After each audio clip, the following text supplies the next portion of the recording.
Hey, welcome, all my right thinkers. Thanks for tuning in to check out your boy, P Funk. Thinking right out here in the lab. What I do what I do for you. Ooh, I got something nice for you today. Let's get into this meditation thing. It's just starting to get good. Let's go. Rightism. 25 rules to live by. Storytelling. Story with a message. The message in the story for life. I give life lessons. You tune in receiving them. I appreciate you. We got a good thing going. Let's rock. Right Thinkers mission, and that's what I'm on, is to enlighten, inspire, educate, and motivate you, the individual, to a higher spiritual level of enlightenment. Hopefully, I'm doing that. Right Thinkers Way of Life, through mental and spiritual discipline daily, will help and guide you to obtain your goal of spiritual enlightenment, aka know thyself. My mission, and I'm on it, is to get all right thinkers to know thyself. That's why I give you the lessons daily and give you all the information, the things you need to make that possible for you, for yourself, to know thyself. Your goal is to know thyself. Let's go. So I asked the question, do you know you? It's rhetorical, but if you don't have the answer for yourself, it's okay. Tune in to me. I'll help you with that. That's what I do for you. A person who knows not and knows not that they know not is foolish. Disregard them. A person who knows not and knows that they know not. It's simple. You teach them. That's why I do what I do for you. I appreciate you too. Stay tuned. I got more for you. A person who knows not and believes and thinks that they know is dangerous. Avoid them. I do. A person who knows and knows not that they know is spiritually asleep. No problem. I can awaken them. I'm the spiritual alarm clock here to wake you up with knowledge of self. A person who knows and knows that they know is wise. Follow them. All these persons reside in you. Right thinkers, know thyself, and as always, to Mayat, be true. Right thinkers, let's talk about what is the purpose of meditation. Quick answer, to purify the mind, okay, and the heart. So let's talk about that right quick. This is a short lesson, but hopefully I get the point across real quick. Right here at the top of the page, it says, what's the purpose of meditation? And what's the main obstacle of meditation being successful for all individuals? Ignorance. All human beings desire to experience what? Peace, fulfillment, and abiding happiness, as well as obtaining self knowledge and to know the secrets of what? The universe, including these are things as human beings we want to know. Why am I here? Your mother and father got together and you the offspring of that. You ain't got nothing to do with that part. Who am I? There you go. Ding, ding, ding, ding. Spiritual beings having human experience. You had to figure that out for yourself. My goal is to try to get you to understand that for yourself. Another one, where do I come from? I don't know who made me. Him and my mom got together again. And watch this. Who or what is God? Biggest question for ignorant people. They can't figure out, they can't make up their mind, but they won't do the things that they need to do to find out. They want somebody to tell them. I'm just pointing in the right direction. I ain't telling you nothing. I need you to experience it for yourself. That's the best teacher. There is one obstacle, here we go, that prevents you from attaining the self knowledge. You ready? Become spiritually enlightened, reaching the high spiritual, whatever you want to call it. You know what's the one obstacle that's preventing you from that? You ready? Your ignorance of your higher self, not knowing yourself. That's the biggest detriment to all my people. Hosea told you my people will suffer through lack of knowledge, or they'll be destroyed. But through lack of knowledge is the key we need to understand. And if we knew having no knowledge of self is our detriment, it's been over 2,000 years. We ain't done nothing about that problem yet. We still harping on the problem, really. So that's where I'm at with that. So I'm not big on that. Well, look, nope. Get knowledge of self. Learn how to be your best self. That's what we can do as a people. They ain't got nothing to do with them. So the practice of religion, and I ain't big on that, but I'm more into spiritual studies, okay? Is to what? The purpose of religion, again, I know the purpose of it is to what? Resolve the what? The ignorance. Bring you from an ignorant state to an enlightened state. Same thing. I get the premise. I just don't do it too well. in ignorance is the purpose of religion and spiritual studies is to resolve the ignorance and what? Allow every human being to be able to discover what? The truth about who? Themselves. And about what there is beyond death.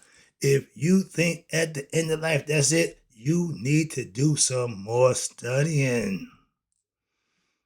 How do you achieve higher vision? How is higher vision attained? Good question again. I love questions, so I can give you the answer. Shita Netta. Shidi. Shita Netta, study of the hidden netter. That's the study of God. Shidi, study profoundly, daily. Now, with these disciplines, I call it right thing philosophy, but that's what it is. It's Shita Netta and Shidi combined into one.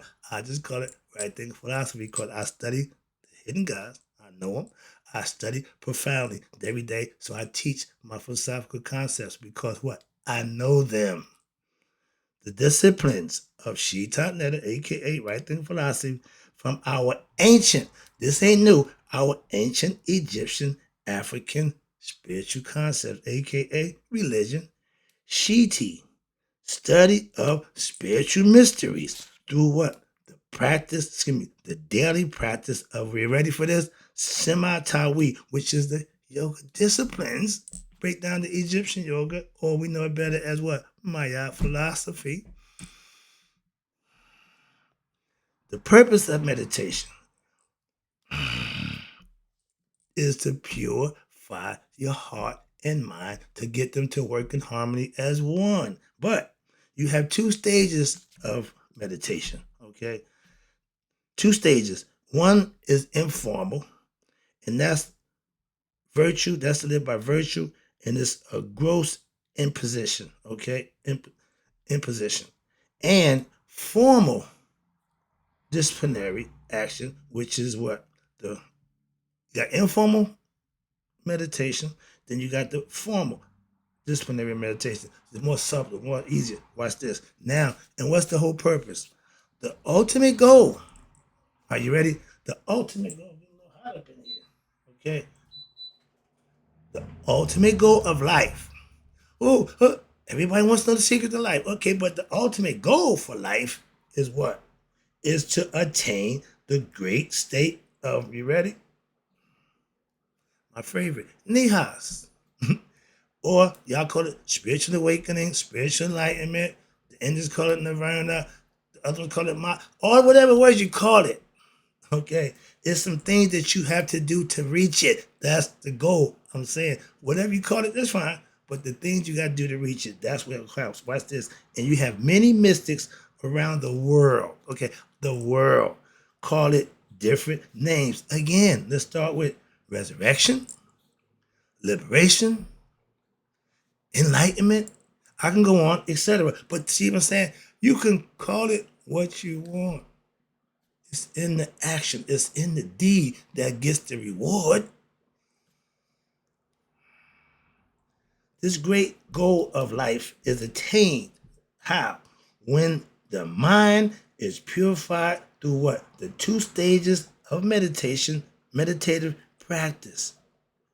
One is, again, informal, when you set aside time to go and put your time in. I do it every morning after prayer, right before you go to bed. You have your own schedule to do what it is you want to do. And the other one is the formal, when I'm in a meditative mode. I call it the meditative mode. We also know it as what? Being God conscious.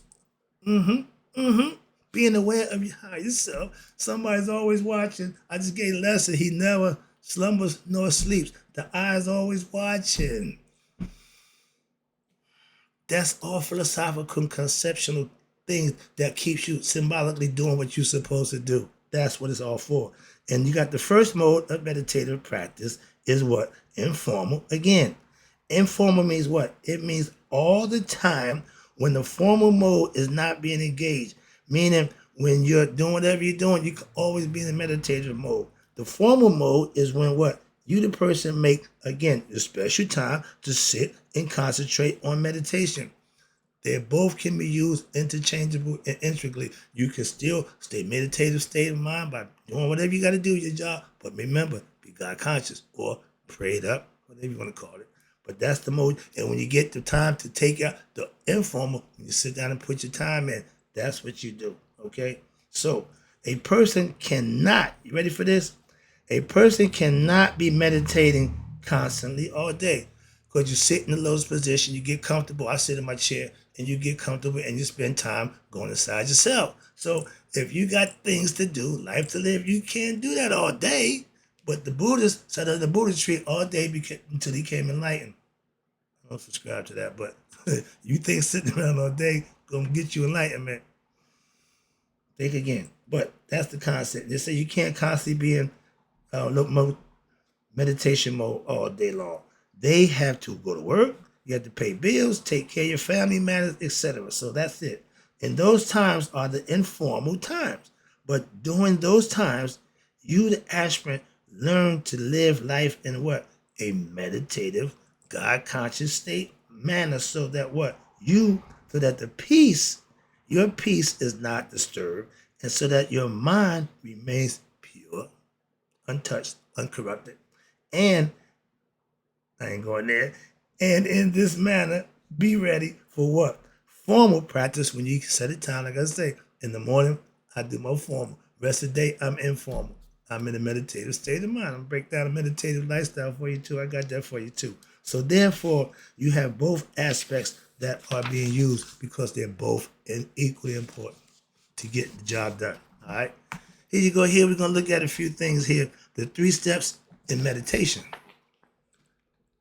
Now, what you see there is you see the first one, womb mat, that's dull. Second one is what's that? Disturb or disrupted, distracted. And the third one is big. That's lucid. That's becoming enlightened. Okay. Let me break it down for you a little more simple. I like to get a picture, but I know you can't read hieroglyphics, but I want to put it out there. Now, the first one, according to our ancient Egyptian myths of Heru and Tahuti. Now, Heru was God's eye that he sent out to punish all those unrighteous. Yeah, he sent his daughter to do work, and she did major work. I gave that story too. But that's the fun thing. God got upset with man who wasn't showing him his credit, his respect. No worship, no praise. Everyone who ain't doing that, kill him. That's why the penalty for sin is death. Okay, moving on. This is conception.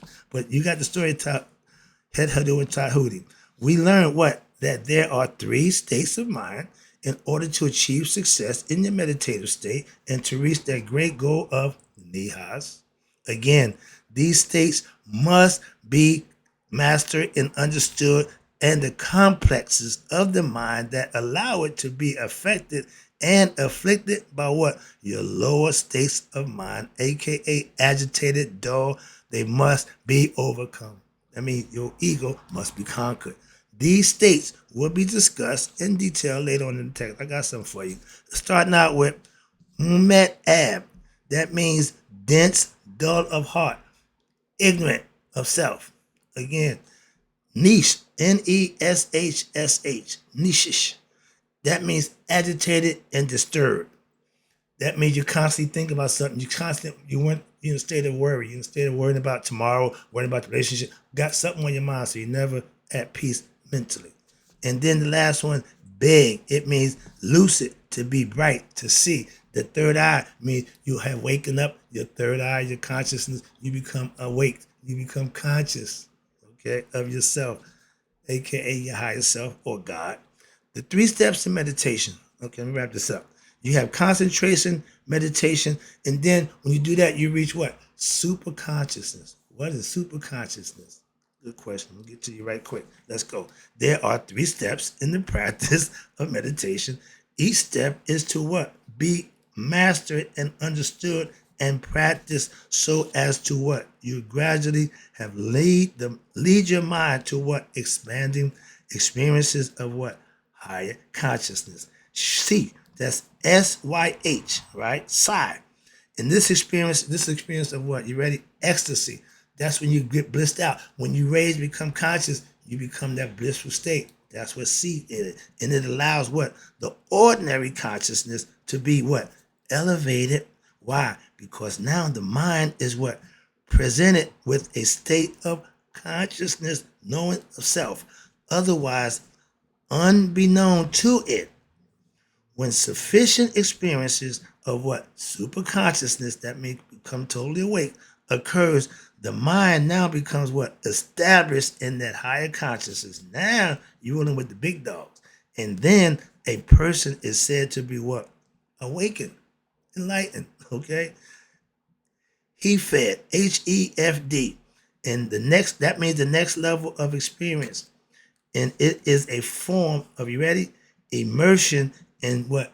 Divine consciousness, aka God consciousness, wherein what? Your mind dissolves what? Completely and subsides, so there is no time and space or awareness of what? Individuality, but rather what? The all-encompassing experience of being one with just higher self, aka God. Nailed it. But what? That experience is what? Recognized by what? Your mind after it is what? Over. And during the experience, watch this, itself, the personality, ceases to exist as in what? Ego conscious. It got no say so in the matter. It's done been overruled. Okay, devil, get behind me. Okay, Satan, get behind me. Ego, get behind me. Same concept. Okay, but it has what? Now the ego conscious being that it is aware of objects separate from itself. Therefore, there is a oneness. You ready for this word here? Homogeneity is spelled H. Now they're homosexual. There's homogeneity. I'm gonna break it down for you. 1 second. HOMO, homo, geneity. GENEITY. Now it's like sugar and water. The body is the water. The sugar is God, it's the spirit that goes into the water. The water without the sugar is just water. When you put that sugar in there, now you got sweet water. And you put some color in, you got some Kool-Aid. Red is my favorite color. But you get the concept, the soul goes into the water to make it pure and divine. Other than that, it's just water. The noon is just that until what? It becomes conscious, till it's going to do something to make something happen. But the homogeneity is the spirit coming to the body. Homogeneity between the individual, watch this, the individual and the divine, meaning you and God becoming one. Again, I'm trying to make it simple. You can understand it. You don't get that concept. I thought that was a good idea, a good way to show that concept, and I think that was the one. And watch this. The experience of what? Transcendental consciousness, becoming awake, becoming conscious, is described as, we ready? As a blissful, meaning unencumbered, abiding happiness. And the personality eventually what? Recognizes that state to be more comfortable and normal than what? Than even the usual conscious state. And awareness as a mortal individual with a body and with a finite sense experience is separate from all else. When you know thyself, you know that you are the divine being in a human body. Now you're good to go. You got the keys to the car, so to speak. All you got to do is drive. Right quick. The 3 steps. Maui, M-A-U-I, it means what? To think, to ponder, okay, to fix your attention, concentrate, focus on something. Focus on what? Knowing thyself, becoming a better you, living righteous, and doing virtuous deeds on a daily basis. Simple. Ooh, UAA, that's meditation. Daily practice of communing with God. Just like you want to pray to him, commune with him by meditating after the prayer. C, you read C, that's religious ecstasy. Eucharist, okay? You and God becoming one. However y'all deem it, it's fine. I just know how to get there. What you call it is up to you. Now, the last one, Hefet. It means swoon or subsiding during what? Your religious ecstasy moment. Eucharist. That feeling, that, yeah, bliss. We call it supreme peace, excuse me. Now, to wrap it up.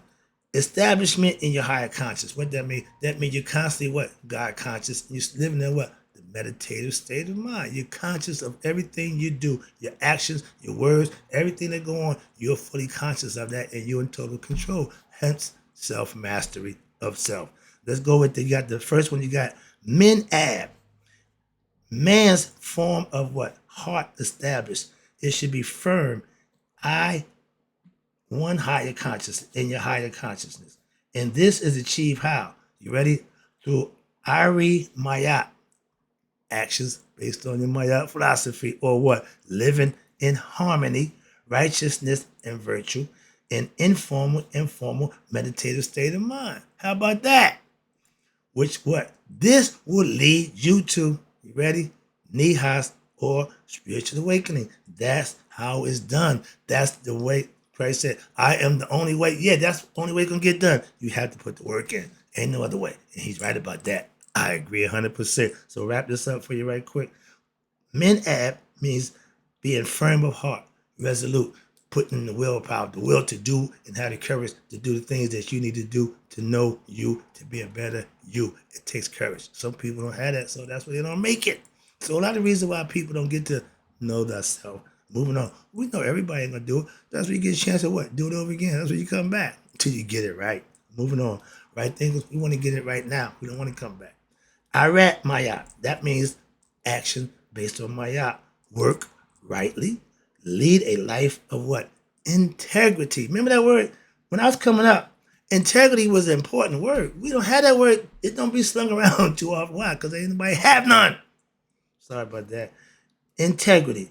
Actions in line with Maya. That's integrity. That's what I have. I want all my right thinkers to have that. Why? It's internal.